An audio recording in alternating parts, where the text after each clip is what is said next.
in here. Really excited about today's conversation. It's technically a part two. So we had the first sort of part of this conversation, I think a month or so ago, and I'm really excited to continue it and really excited about the two amazing guests that I have today. They're going to be on the stage with me throughout this entire time. So our topic today is people first, health first, leadership. As always, I do a little poll before these conversations. And so I put a poll out and I asked, do people ever forget to eat? And overwhelmingly, people tend to forget to eat because they're so busy working, so busy probably trying to focus and trying to get things done, potentially trying to make money, maybe trying to follow around their family. And I'm not surprised because I also sometimes forget to eat. But I'm really excited to dive a little bit deeper into today's conversation and some of the questions that we have. And as always, those of you in the audience, I welcome your questions. I welcome your thoughts as well. If there's anything that you want to add, just make sure you raise your hand because I'd love to bring you up here and I'd love to hear from you as well. So before we move forward, I'd love to give our two guests that have so graciously joined me today a chance to introduce themselves. First, we'll have Lauren, and then we'll have Rachel. Lauren, can you please take a second to introduce yourself to everyone? Yes, hello. Good morning, evening, afternoon, wherever you're tuning in from. I'm Lauren L.C. Wells. I am the founder of Hervival, a holistic wellness and self-care company. I am a holistic wellness and self-care expert, and my expertise is helping women to eliminate stress, anxiety, and burnout by using mind-body healing modalities to help to relieve stress, calm their minds, and improve their gut health. And I'm super excited to continue this conversation. Yeah, it was a month ago already. And thank you, Akua, for being here and excited to be sharing this stage with Rachel.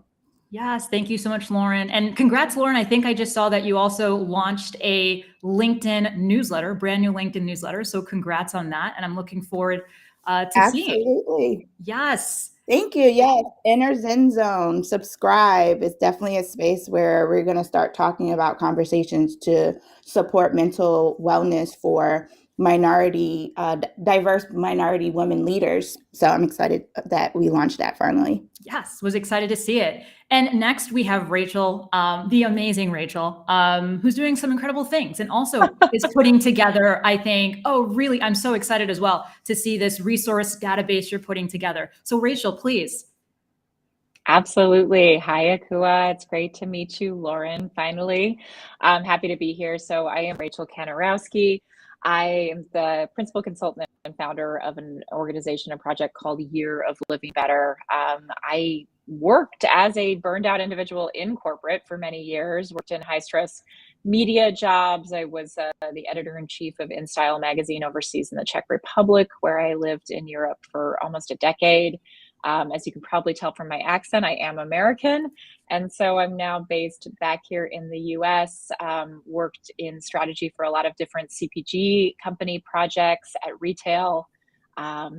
Got a chance to do some really interesting work on a $26 million program for Target Corporation that employed over 200 individuals in their stores. And ultimately, as time went on in my career, number one, I spent a lot of time seeing, what would really truly give me a feeling of well-being, more happiness, less stress, but also how could I use the skills that I developed over the years, both as a leader and as a contributor, to helping transform the world of work that we live in. So the pandemic provided the perfect opportunity for that, and I have been building this passion project, Year of Living Better, for the last 3 years. I developed some interventions for workplace well-being with the Chicago Department of Public Health during COVID, and have since taken the workshop that's come out of that, which is called Self-Care 2.0, into many other organizations, including Google,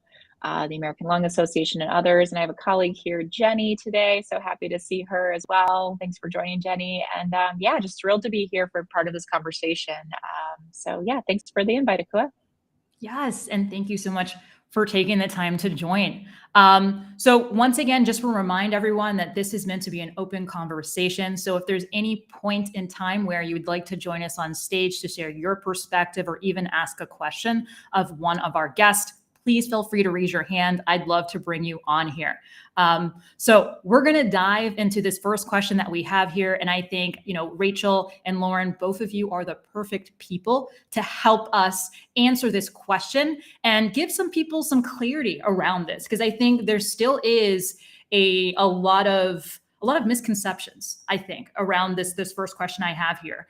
So Lauren, we'll start with you. Lauren, what is workforce burnout, and what signs should companies be looking for in relation to workforce burnout? Yeah, absolutely. Workforce burnout is what burnt me out and moved out of corporate back in like 2011.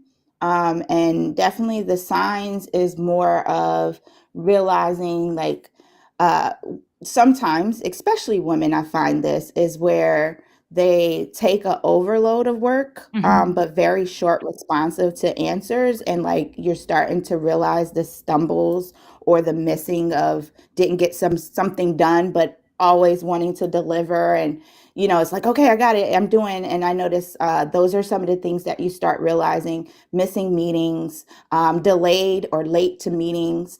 And even a lot of times it's unconscious. So, it's so easy for people to get trapped in that overworkload.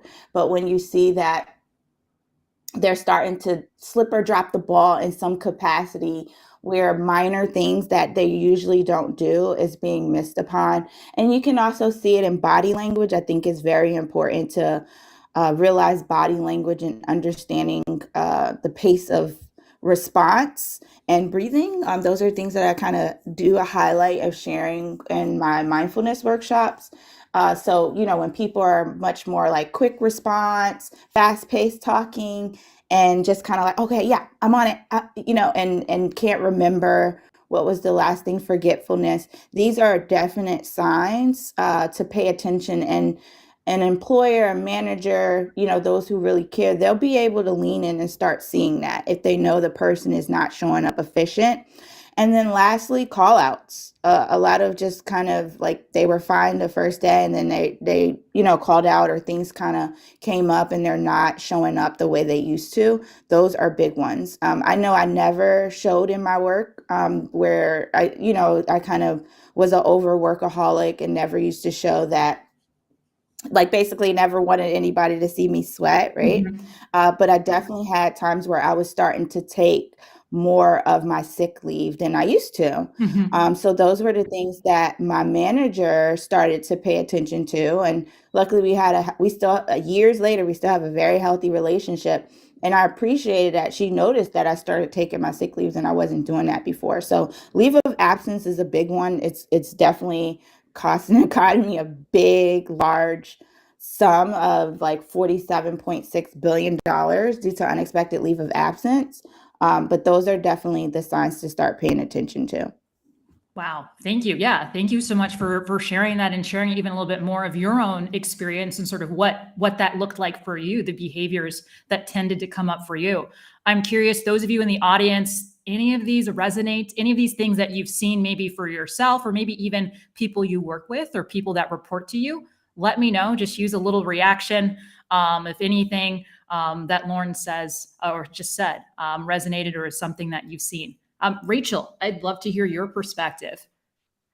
Yeah, thanks, Lauren. I'm so happy that you were able to take more of your leave when you felt the need to do it. And I wish more workplaces normalize that. I know it's gotten a lot better during the pandemic. I think, we've all grown new muscles in our empathy toolbox. That's a weird idea that I just threw out there, but weird visual. But yeah, I think we've learned to be much more empathetic to and open to the experience that, like, sometimes we are, whether it's emotional, physical, mental, sometimes we need to take time off and we need to attend to our own mental health needs. And I want to acknowledge that, those who inhabit more areas of their identity that are held up to a higher standard through racism and discrimination, often do feel like they have to push through and work through harder and harder and just like keep it all together, because we can be judged harsher than some of our colleagues who don't inhabit so many of those identities. What's coming to mind is the tragic death of Chesley Christ, former Miss America, who was dealing with depression, was dealing with anxiety, and unfortunately committed suicide. This is somebody who it really turned the volume up on the conversation around. We need to make it okay to take a minute, take time, and to prioritize ourselves when we're feeling exhausted, when we're looking at. But of course, at the end of the day, like companies have staffed so that they can hopefully get the work done that needs to be done. Although I think we can throw up a question mark around a lot of that too. I think it's a great time for companies to be reconsidering, are the priorities that we have in place the right ones to actually move our business forward, or some of these just functions that we're asking people to perform that look like work, but maybe aren't related to what we're trying to do as an organization.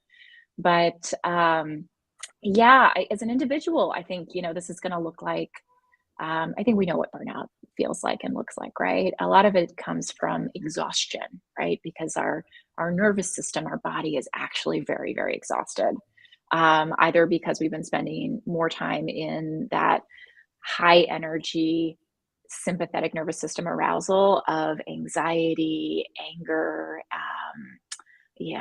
all of those. Irritability can be in that hyper aroused state of our nervous system. That's exhausting, right?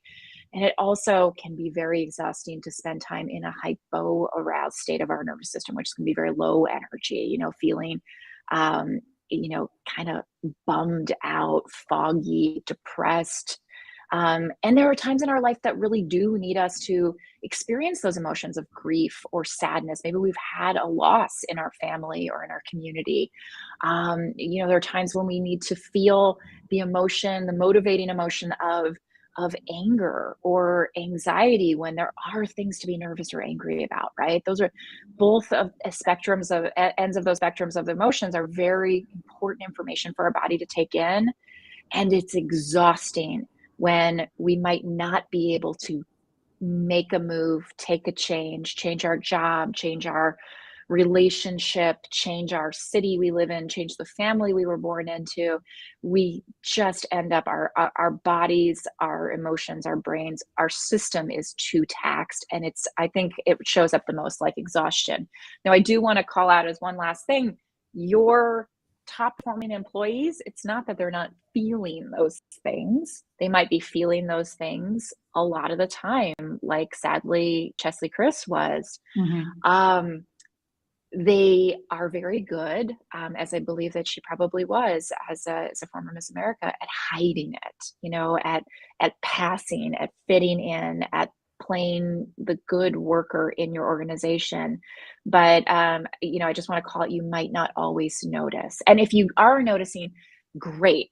That means that hopefully you can, offer that person that more time off, more access to medical leave or other benefits that they might need. But I mean, the instance of people taking short-term disability, FMLA, for mental health reasons has really increased over the last 3 years. And I don't see this changing anytime soon. Wow. Thank you both so very much, I think, for sharing such, I guess the word I want to use is comprehensive answers to this question. Lauren, I saw you unmuted. Please go ahead if you wanted to add something. Yeah, I wanted to chime in a little bit more, especially for like the leaders that don't show that, because that was me. And I forgot to mention some of the things to start realizing. And this is when my supervisor noticed, but she didn't when I finally told her. Like, she was shocked when I gave my 2 weeks, and just jaw dropped. but she did notice something, but not, wasn't sure because I was good at hiding it, right? Because I'm a leader, I'm an overachiever, I want to make sure, and especially if like you're new there, and it just so many aspects. And I was one of the youngest in my position, so I was like making sure that I wasn't like, that whole term of like, don't want anybody to see me sweat or feel like I can't handle the load. But when Rachel talked about like your nervous system being like shot and shut down, I used to literally go in the lunch break room, like I withdrawal from, like, usually on lunch breaks, I'll still kind of hang Mm, out or go out to lunch with other people. I would literally go into certain areas of the workspace, turn off the lights, and just sleep. wow. I wasn't around much, like, the way I used to. So those are things to start paying attention to. And I also had constant complaints of headaches. So I used to, and I didn't know at that time, but I have to think back how long ago. So always pay attention to things like that, complaints of like headaches, chest pains, oh, my shoulders are tight. Like those are things of how stress shows up in your body. Withdrawal from social things, like Mhm. even certain outings that we would do for fun. I never wanted to go after a while. So those are things to pay attention, and that fatigue, and just making sure that you provide some source, like Rachel said, of like advocating for time off. But I feel like time off, like I know in the beginning I didn't take my vacation time because I didn't have a vacation on like scheduled. So I didn't want to take that time to like just rest at home. Now that I'm older, I'm like, "Ooh, yes, just sit on the couch and do nothing." Mhm. That's amazing. But before I felt like I didn't want to use my time, my paid time off, unless I had like a vacation set. So a lot of times I didn't know or understood how to rest. So it's important that, and this is why I love going into corporations and do like team meetings and stuff on mindfulness, where the corporation as a whole can be an advocacy and an understanding and awareness of what rest really looks like, the importance of taking that time off, because it will creep up on you. And then if anybody never read the book, The Body Keeps the Score, Mm. it does. You may not notice, but it's always kind of taking little ticks of like, okay, yeah, she's not resting, she's overworking. And like Rachel said, that also is just running drain on your nervous system. So those are important, in making sure that a workplace environment is an advocate of that, like making sure that they use that time off, they take the time to rest and know what that is, what rest looks like. I felt like if I had a little bit more education of what that was, and not just taking time off because I had a vacation in an island or a cruise, maybe I would have held on a little longer, because mental health wasn't a big talk when I was in my 20s, Mhm. back in 2010, 11, when I was going through the brink of it. Wow. Yeah, I'm hearing several things. I'm hearing one, there's sort of like policies, right, that companies can have in place, education that companies can potentially provide, to help people better understand that taking, leave is not necessarily just about taking a vacation, but if you need a break, you need a break. And then also an element of leaders as well, understanding what the signs of burnout looks like for themselves, and then also making sure that they're creating space to check in and engage with their employees and their direct reports, and really try and get an understanding of, hey, like, are you good? And making sure they're able to be vulnerable, right, with their employees in that way. And breaking almost that stigma around, right, asking for help, yeah, is not a good thing. So thank you. Yeah, thank you both so much for sharing that. We have two people that have actually joined us on stage. Sajit, hopefully I'm saying that correctly. Nice to see you. I think you actually joined our part one. So yeah, what was it that you would like to add or ask? I'd just like to add, the work environment has become very toxic nowadays. The reason I'm using the word toxic is because earlier there were peers, there were people, a lot of people who would listen to it, who would understand what Lauren said. Small changes. And let's say that Lauren didn't smile today, there would be someone to ask, "Hey, what's wrong, Lauren? Hope you're feeling well." There would be people who would understand those small changes. Right now, what I feel for the last couple of years is the work environment has changed a lot, in the sense people are very busy with their own kind of work. Even if you're part of the team doesn't understand the people whom they're working. It's just a number, it's just an employee number nowadays.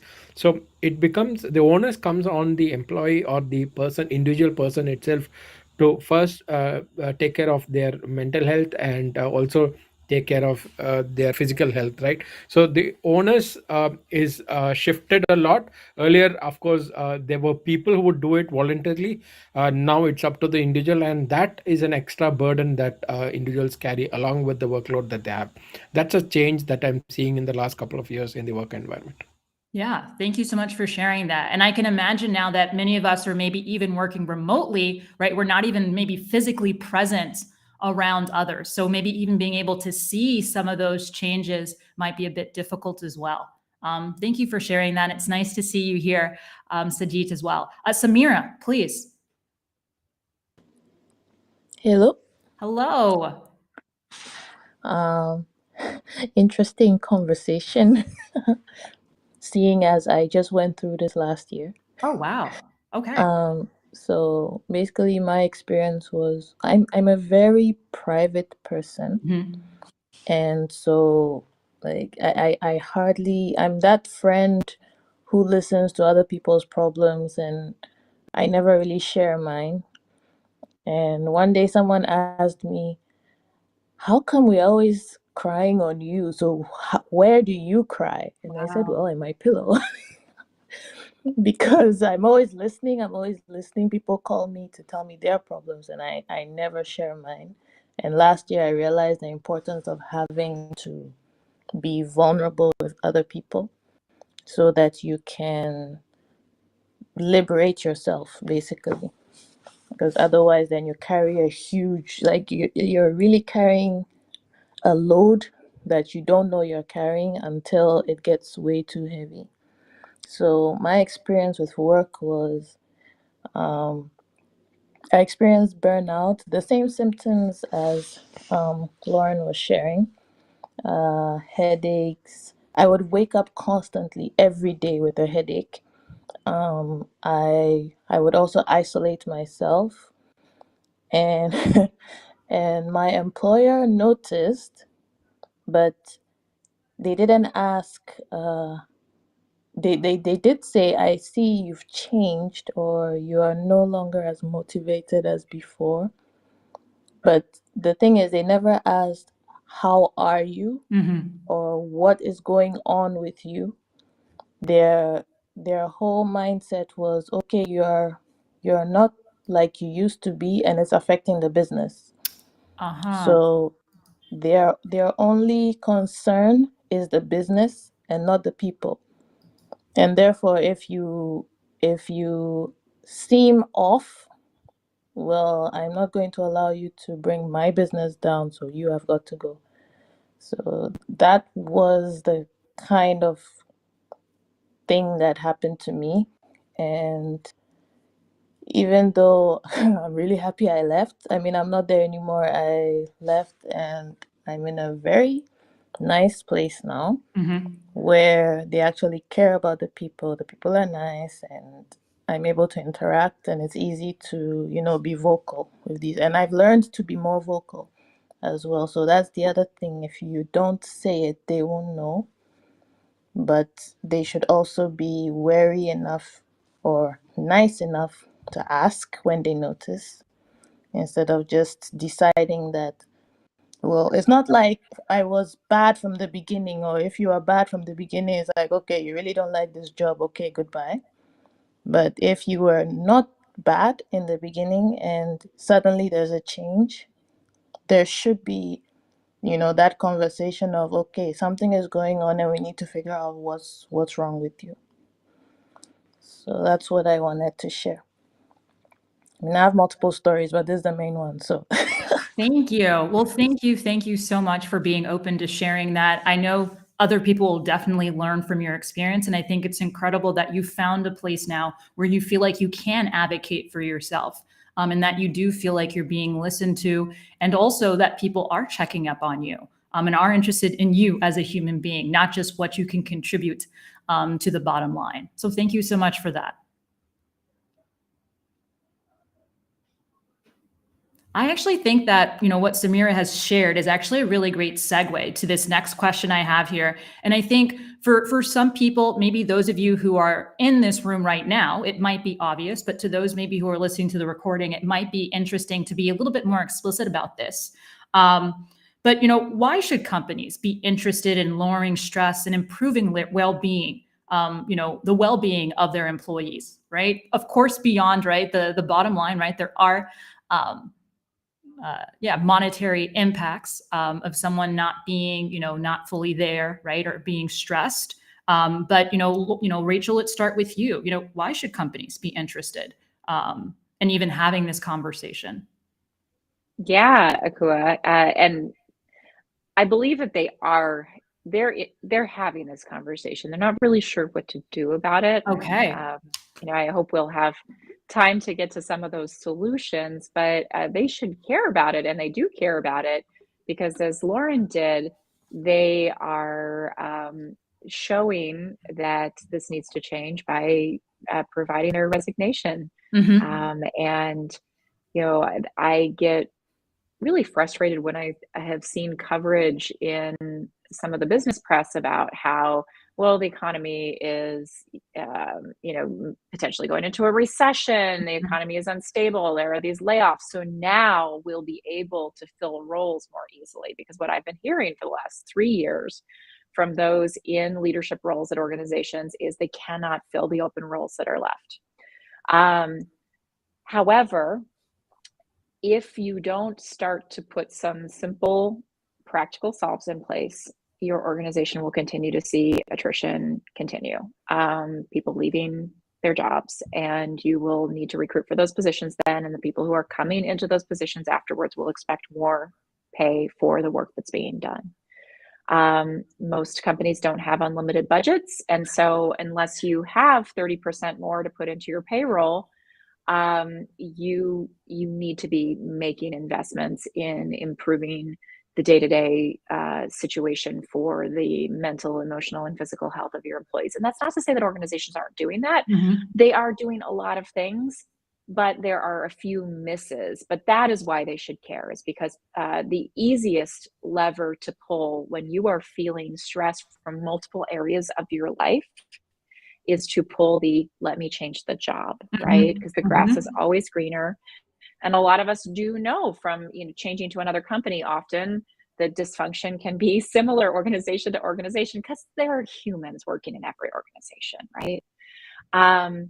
But it is much easier to change a job than to pick up and sell your house and move to a new city, to end a romantic relationship, to change your parental status, to change your family system. So ultimately, when cumulative stress that we're feeling is too high, your employees are very likely looking at all of the offers that are coming in from recruiters in their inbox. Well said. Well said. Lauren, was there anything you wanted to add? Yes, so I agree with Rachel. The people who are running these organizations are just as much as humans as well. And when profits come in place, they're always looking for more like executive coaching, leadership coaching. And this is why I always advocate this wholeheartedly, especially when companies are seeing a drop in profits. Is the fact that it definitely takes more. The turnover rate is super high, since 2020. Mm-hmm. It's like pushing almost 60%, as far as like half of the workforce is like job hopping, leaving their jobs. And it's also getting harder to get into jobs because it also takes a lot of money, right? When in terms of recruitment and hiring and training and expenses. So just think about, like, if you have a good potential employee there, lean into them. And if it's something that you don't know, this is why it's important to be here in conversations like this, hire, vendors and professionals that are in the wellness space for team trainings. These are things that can help. And that's why I'm a big advocate of mental wellness is a space to help to produce productivity and profits, because There was and if anybody never watched this before, there's a show on Netflix. I love watching stuff like this. I'm a geek at like human nature and the psychologies of things, but there's a show on Netflix called 100 Humans, and they did a study of like a task that needed to be done in a group. And there was one that was like paid, and there was one that it was rewarded, like basically something about making the work environment more fun and joyful. They didn't get paid.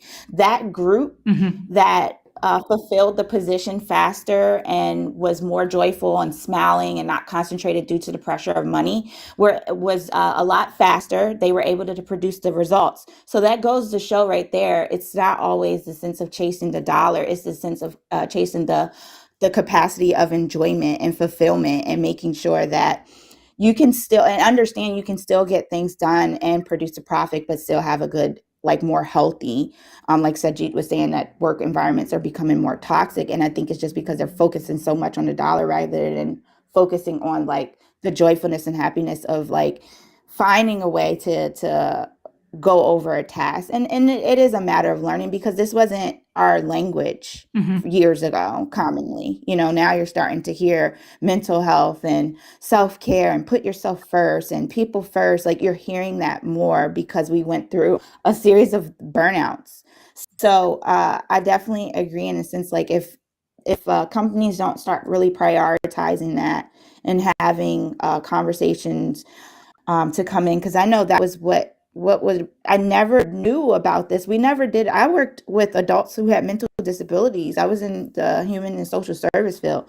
I'm talking about, it was stressful every day. You walk into work, someone's throwing a table. It's always chaotic, and we never knew how to, like, I never even knew how to handle my nervous system being like highly stimulated and activated. I didn't know that was what was going on with my body, right? So I feel like it's important that the companies start taking the lead and not just leaving it solely on their employees to do that awareness and understanding in their own time, or just sending them money to go to a spa, or just giving them a Calm app when they don't know why, and what benefits does it really do, especially when they're burnt out and stressed. They just want to tap out. So having these resources in and out of the workspace is very important. And that's what I'm a big advocate for, is like, especially for minority women, diverse leaders, is making sure that we educate the organizations that, it's important to support the women in and outside of the work. Yes, great. Give them a Calm app, send them to, things, have retreats, but have these things as an engagement to do collectively in the workspace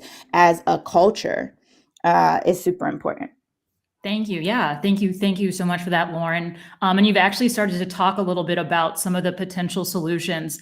But Rachel, you mentioned a few sort of missteps that companies tend to make. Can you share what those missteps are? And then, sort of your solutions or some of the initial steps you think companies should keep in mind as it relates to talking about burnout, stress management, and mental health? Yeah, absolutely. And I want to normalize, companies are doing a lot of things Yes. right. Fair. Organizational That leaders, is fair. they are super exhausted too. The highest rates of burnout right now are actually among middle managers who are really stuck in the middle, literally in the middle between the planning phases and kind of hard long-term structural decisions that are being made in leadership and the day-to-day needs of their team. And so I just want to normalize that there are a lot of really long-suffering folks who are doing a lot of great work trying to make this better for their team, trying to advocate for their people day to day. It sounds like, Lauren, you had one of those people that you reported to at your previous job. So yeah, there's a lot that companies are doing right. I see companies really getting where we could say they're getting it quote unquote wrong is it's like three categories I see companies kind of get stuck in right now. The first is this business as usual. They're just waiting for this new normal to kick back in, right? And we're all aware that the impacts, and I'm not just talking about the health impacts of the pandemic, but the economic impacts of the pandemic and how the business community is responding to that. These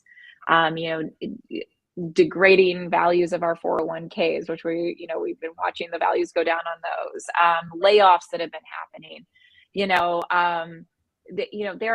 there are very different economic conditions today than there were pre-pandemic. So we're not going back to, 2018. It's not happening. Mhm.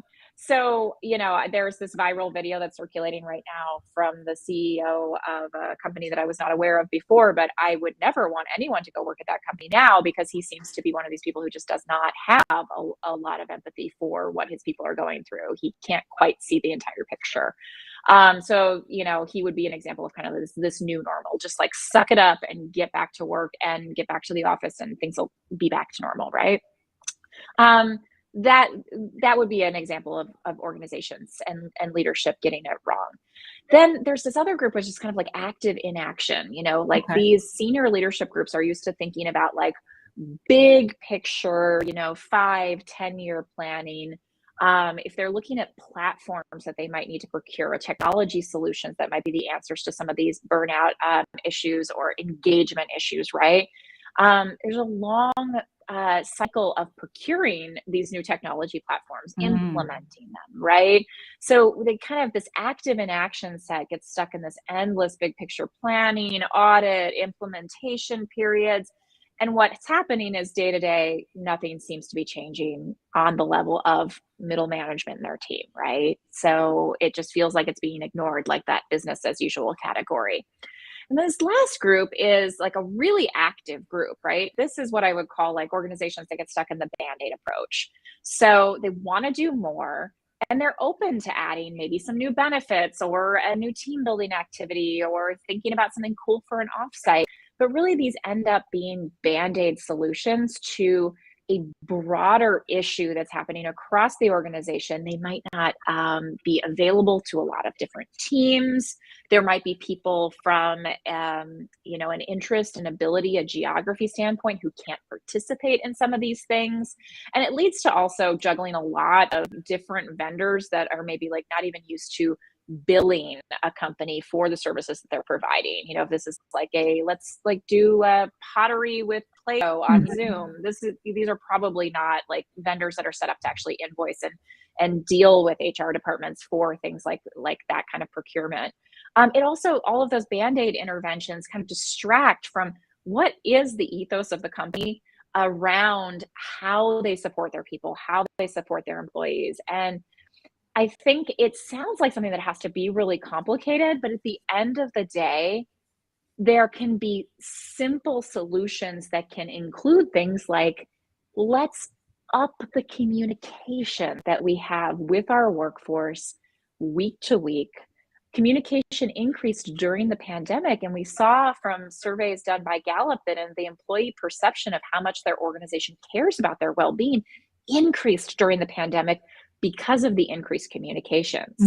But as we've seen layoffs, a lot of those layoffs are coming from the marketing departments that are directly supporting HR, senior leadership. And so we see that internal communications is not a priority anymore. And I get it. A company always has to make a lot of different decisions where they're going to put their budgets. But just something as simple as increasing your internal communications, making sure that you're starting to communicate back the benefits that are available, how to use them, where to find them. These small changes can be really meaningful for organizations. And when we work with an organization, I provide this workshop called Self-Care 2.0. It's one 90-minute workshop. People always ask, well, what comes after that, right? The thing is this single 90-minute workshop is a great place to start for an intervention for your employees where they learn some really basic skills about their nervous system. And then they can bring in other vendors like, Lauren and others in the field to offer more training. They can also point their employees back at the benefits that they already have provided to them.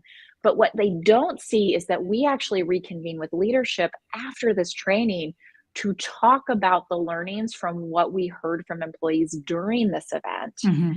What the stress levels are in the organization that the employees have provided anonymously as a part of doing this online workshop. And we're able to say, what are those internal communication touch points? What is the benefit mix? How can your middle managers be upskilled to actually support their people day to day in a bigger way. And it's really up to the organization to take that through the next steps. We can help them do that. They can do that with other vendors, but we really need to see companies take steps that are immediate, that their employees can see, and that are going to be tied back to their ethos of how they believe their workforce should be supported. Oh, I love that, Rachel. Thank you so much for sharing that and like really taking us through those three types of, I guess, companies you tend to see and how important it is, first and foremost, to communicate. I can't tell you the number of times I've heard from leaders that they weren't aware of something. They weren't aware of some initiative. They weren't aware of some benefit, some opportunity, because it wasn't widely communicated within the organization. And I think that when we look at one component of burnout, a part of it is sort of this sense of belonging, your why, this connection, right? That's intangible to the organization. And I agree. I think that internal communication can definitely support with that. So thank you so very much. Before turning it back over to Lauren to hear her thoughts on some additional solutions and some things that she's seen through the support that she provides, I'd once again love to ask the audience if any of you have any questions for either one of our guests. Please feel free to raise your hand. I'd love to bring you on stage. You're also more than welcome to contribute from your perspective and your experience as well. Just want to remind everyone that. Lauren, I'd love to hear more of your thoughts related to solutions. I know you talked a little bit about some solutions prior to Rachel sharing her thoughts, but is there anything else you'd like to add? I think Rachel really nailed it. It is important to, one, because there are companies, and I even experienced that working in corporate, where the lack of awareness of the benefits and resources that the companies provide, that maybe there need to be some sort of training, or the people who have the benefits and resources that they send to, that it understands, because that the organization itself understands, especially like the leadership, the management team. Because I've had situations that we had discounts or things at the Y, and like even my managers or the supervisors never even knew about it, never tried it, never went. And I was like, why don't we all go there? Like, those are things that's super important to gather and understand, to have that capacity, and always reel the people back in, especially if it comes to like budgets, and they can't really put in more or bring on vendors or hire someone like Rachel or even myself. There are probably resources that the company already provided and they don't know, and new hires, maybe sometimes I've been in those positions as a new hire. I'm like, oh, what's this? And they don't know about it. And because I don't get the explanation, I won't explore it at times. So sometimes collectively we do need where we know where it is, someone's directing us, especially as a new hire. If I actually knew someone using the tools or going to the places that we got the benefits of, I would probably have used them more. There's so many companies that are actually wasting money on the benefits. And I think that they need to implement some form of like a survey or something in place to see how much their organizations are using the benefits, and take whatever off the table if it's not being implemented or used, and then start navigating what's being used. So like actually caring about the benefits and not doing it just because you're supposed to. I work mostly with a lot of ERG groups, and I find a lot of times that the organizations that they're like these ERG groups, like chairs and the leaders of them, are working so hard just to get the employees to come, to have awareness and even know, or make the events incentivizing enough for their employees to come. But I'm starting to see that a lot. I run into that a lot, where I've even met someone at a company. I was like, oh, I spoke to the chair of your ERG group. They was like, oh, what is that? Like they didn't even know. They just go to work. So it's very important that, one, if you don't establish a affinity group or ERG group, definitely have those in place, because these are things that the employee resource groups can start bringing in, and having and hosting different fun, innovative ways to engage the employees and create that more family-oriented, happier workplace environment. By doing different activities, having certain talk points that can help addressing these particular issues on stress and burnout. So that's one of the things that I definitely find is very important, that either companies don't have one, or even the employees themselves are not fully aware, or they're not as active, with like their planning. I've came across where some people that I might have connected with or wanted to get connected to their ERG leaders, the decision maker of it, for me to come in and do like a mindfulness workshop or something, or a keynote speaking, that they complain that it's dry, like it's they do the same thing. Oh, I don't even go to it, so it's important to just find different ways of engagement, and that's not always easy. Like Rachel said, we're all human, we're hard, and when you're burnt out, you're just kind of clocking out of everything. But those are things that I've found that employers don't know or fully aware of all their benefits and resources, and some companies don't, or are they're not even using it, and they're not like really using any forms of feedback to know if their employees are enjoying it or benefiting from it. And I want to jump in, Lauren. I think, I think that's a great suggestion. And for some teams, they may have an HR department of one.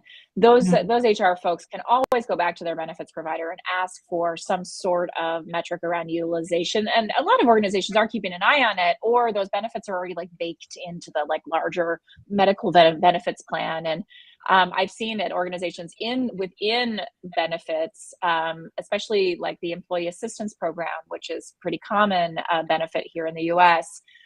There are a lot of aspects of that employee assistance program that no one has ever gone and really cataloged. Okay, these are ways that you can use this benefit, right? And so I would just want to like say, for those who might be listening afterwards, and for anyone who's here, low-hanging fruit, the easiest thing, anyone who is at an organization, you don't have to be in an HR role.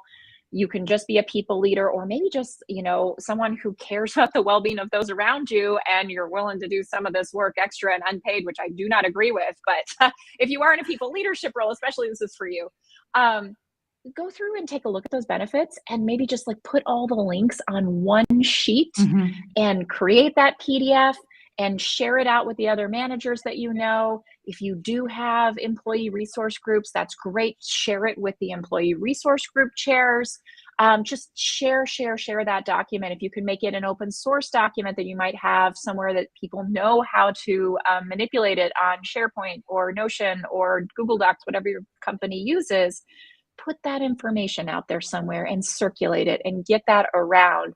You can leave the understanding, like, do we need to change our benefits, change our utilization, like what internal communications do we need to create?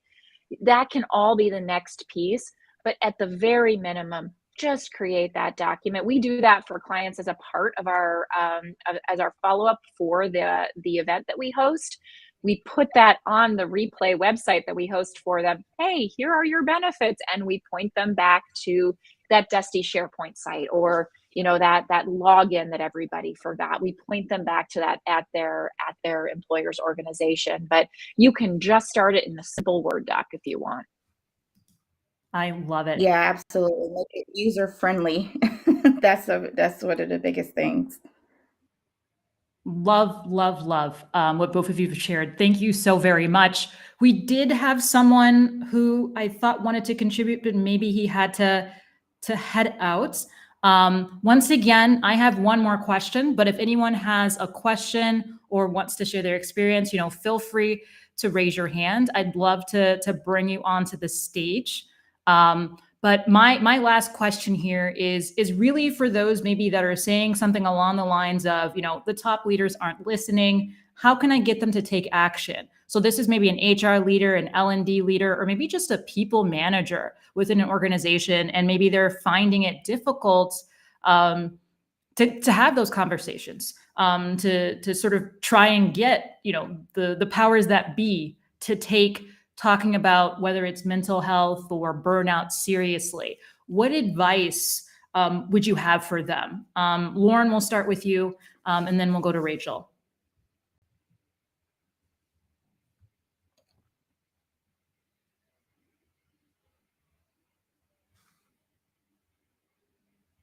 Sorry. I would say, in the sense, as far as advice, where they're not, it's kind of challenging in a sense because I do hear this, but I think it rolls back to the beginning part of what we discussed as far as if you don't, what loss can be in place. So I definitely think, highlighting the aspects of the loss by not paying, like as far as the profit loss, the leave of absence, and then as far as definitely seeing the aspect of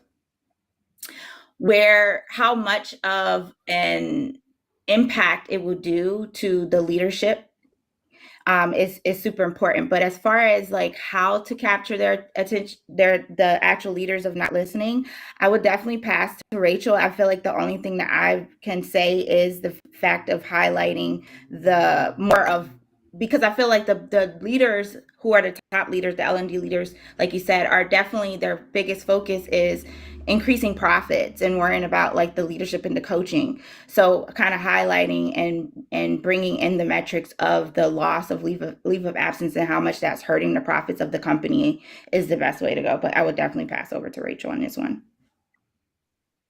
Thanks, Lauren. Yeah, it's a tough one. And I'm thinking back to really great advice that I got from my friend Jordan Holmes. He's on LinkedIn here as Jordan M. Holmes.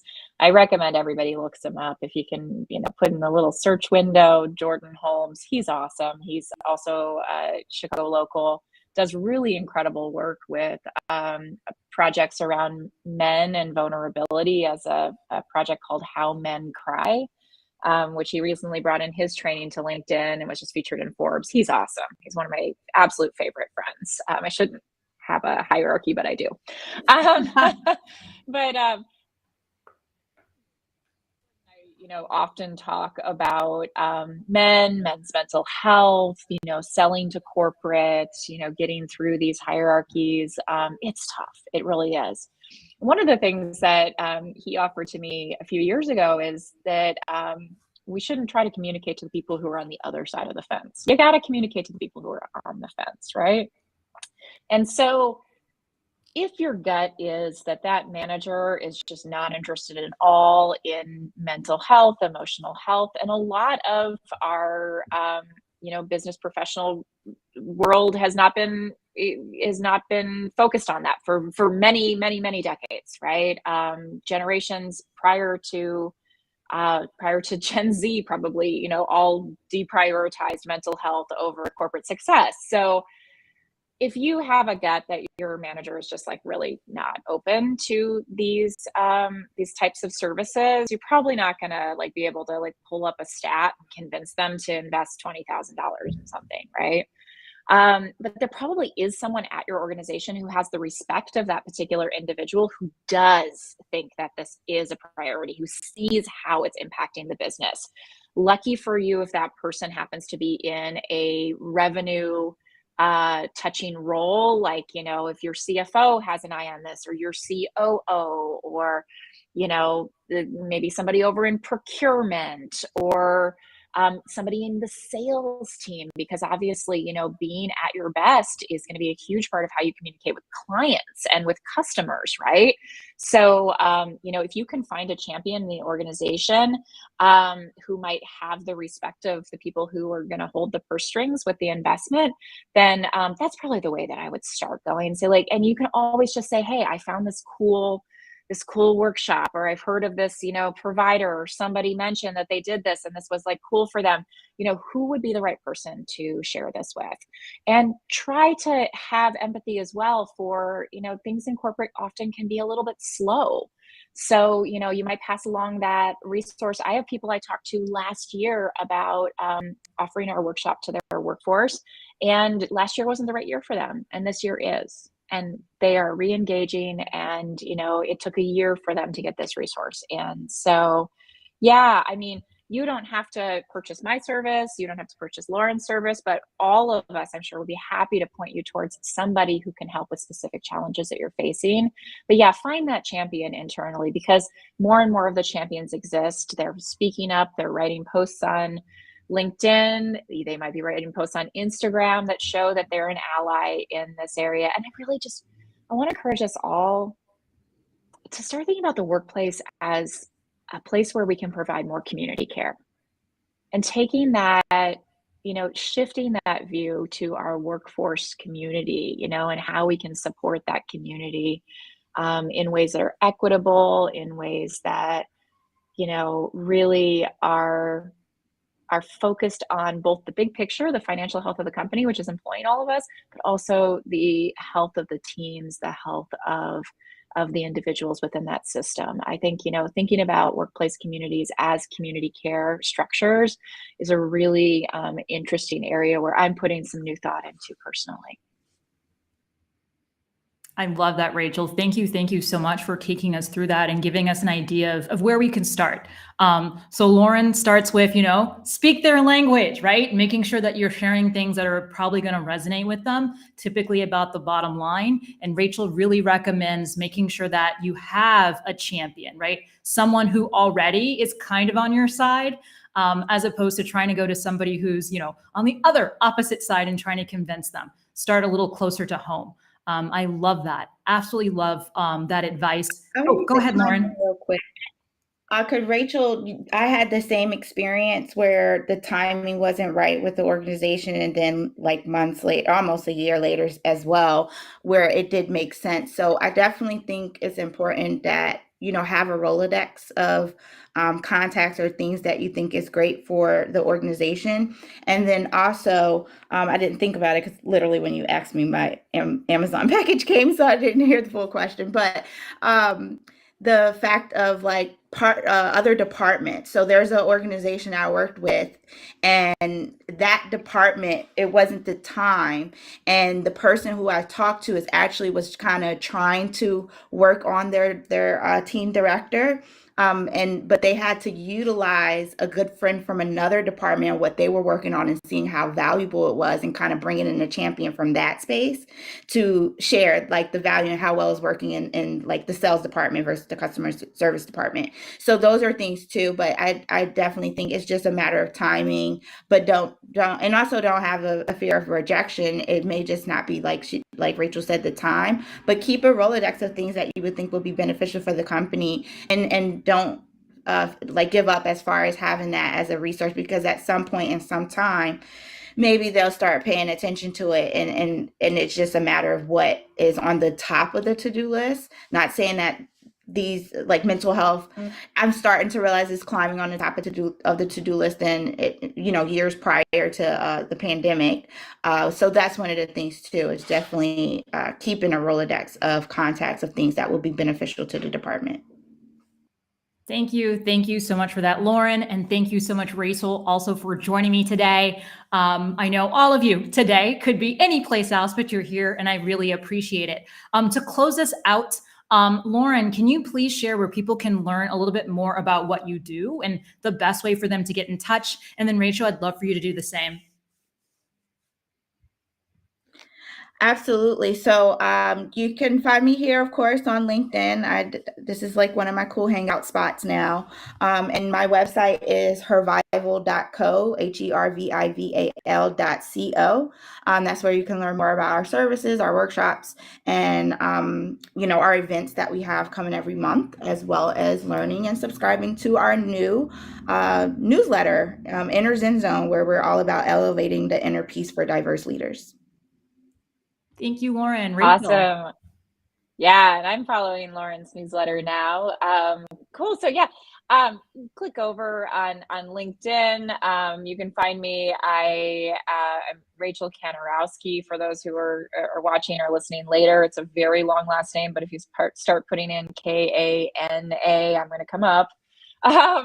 The organization is called Year of Living Better. You can find me through Year of Living Better as well. But yeah, I'm always open. I have one of these profiles that's kind of goofy and it says like follow. You can hit those 3 dots and you can actually, send me a connection request. Just mention this. Be happy to have a conversation with you. Send you some resources. And as you mentioned, Akua, thank you for noticing it. Year of Living Better doesn't sell anything at all to individuals. That's never been our focus, and we never plan to go there. There are many people doing that well. But all of the resources that I've been researching for the last several years, all the contacts that I have, I want to share those with the community. So we are building a content library at yearoflivingbetter.com. Feel free to go over there, keep an eye on it. If you follow me or connect with me here on LinkedIn, I'll be posting about it. But it's a really great resource, and you can always just reach out to me with a direct email as well. All right. Thank you so much. So excited for this resource, Rachel. And I'm super excited, Lauren, also about your newsletter. Thank you both again for joining me today. Thank you all for listening and for staying through this entire conversation. I hope you all enjoy the rest of your Friday and have an amazing weekend.